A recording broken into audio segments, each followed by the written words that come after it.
So last week we started the discussion about phrases, which are missing either the subject or the verb, and clauses. Now, clauses have both a subject and a verb. Several of you were then asking, how does this compare to a sentence? Yes, a clause has a subject and a verb, and a sentence, in order to be a sentence, has to have a subject and a verb. This would imply that clauses are sentences. This is true to an extent. A sentence is always a clause. But there are two types of clauses. Let's talk about those two types. The first type of clause is called a main clause, sometimes called an independent clause. And a main clause is a clause that can stand alone. We have all of the information that we need. It does not rely on anything else. I'm thinking of a food metaphor that you could kind of consider this the burger. Just by having that burger patty, it has made it a burger, whether the rest of it's there or not.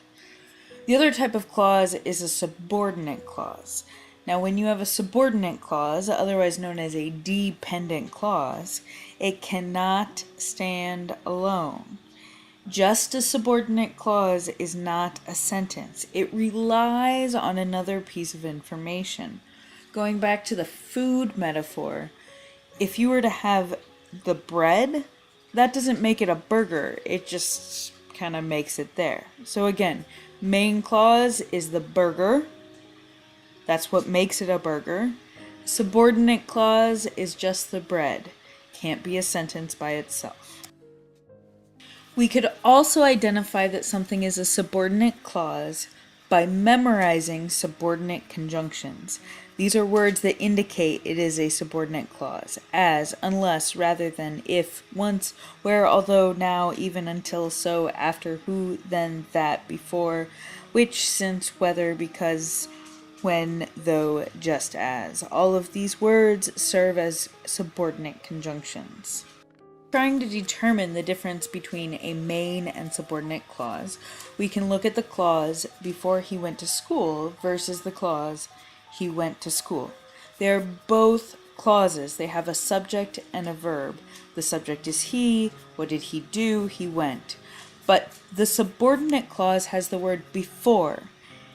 That raises the question, what happened before he went to school? It relies on the other information. All we have is the bread of the burger.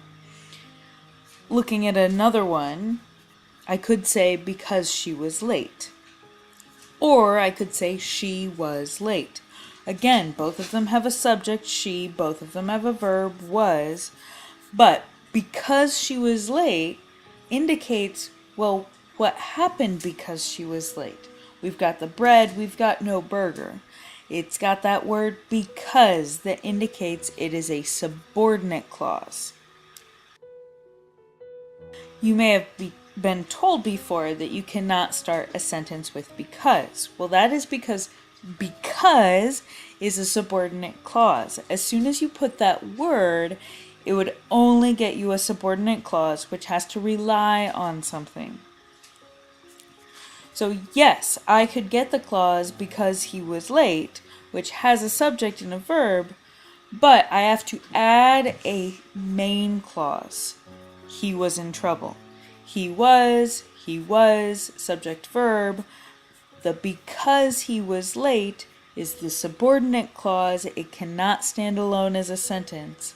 He was in trouble is a main clause. It can totally stand on its own and be fine as a sentence. Occasionally students mix this up and they think about mysterious pronouns. I have a pronoun, I don't know what the pronoun stands for. Mysterious pronoun does not mean that it relies on something. If I have a sentence like, he left, you could raise the question, well, who is he? But you still know what he did. It's not relying on anything, versus after he left, which would indicate that something happened after he left. I have no idea what that something could be. There's a rest of the story that is missing. It is relying on something.